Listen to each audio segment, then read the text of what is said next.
I'm Dr. Anne-Marie McAllister. I'm Senior Research Fellow in History at UCLan, and my specialism is temperance history, the history of the UK temperance movement. Temperance originally meant moderation, and it still does. And there have been temperance societies, certainly in the UK, since the late 18th, early 19th century.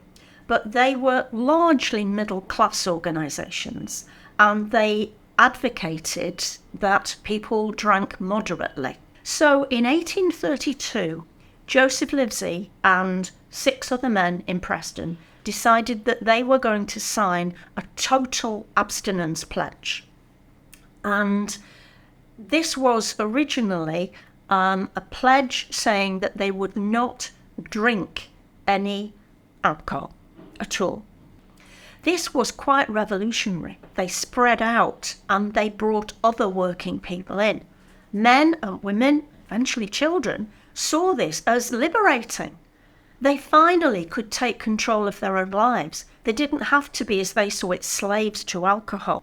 It was seen as a mission, and some of the pledges that people signed, and the pledge is only a promise, illustrate that. Because, for example, you've got this pledge which shows St. George killing the dragon. Now, obviously, the dragon is alcohol, but by signing up, you're St. George. You've got to actually tell yourself that you're going to save other people.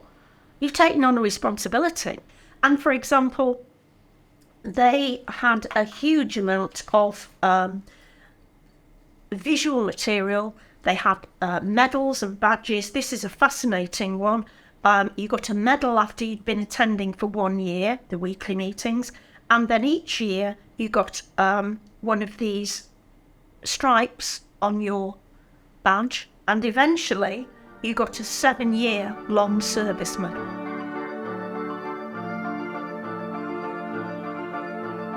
It was the largest movement for social change in the UK. For example, more women belonged to the temperance movement than they did to the women's suffrage movement. And yet, those historical topics are studied in university, but very few people study the temperance movement. And I'd like to change this.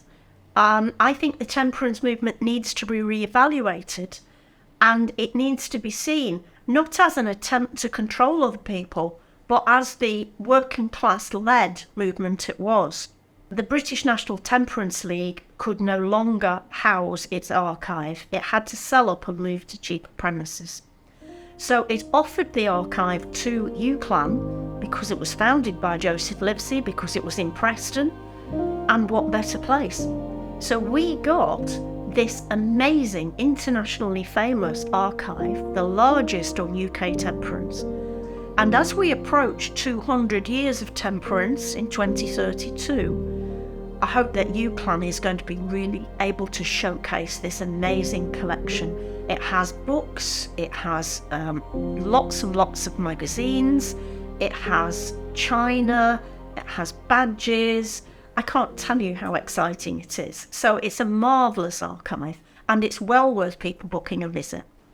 Originally, I had worked on many other topics as a researcher. When I was looking for a new direction, someone told me about this marvellous archive that UCLan had.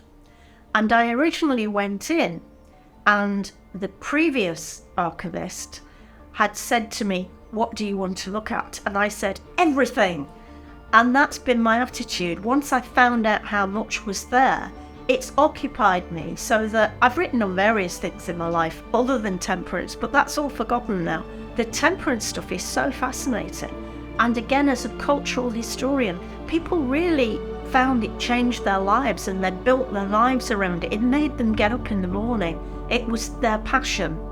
And that's, I suppose, aroused a passion in me, and that's why I first came to it and why I'll stay with it.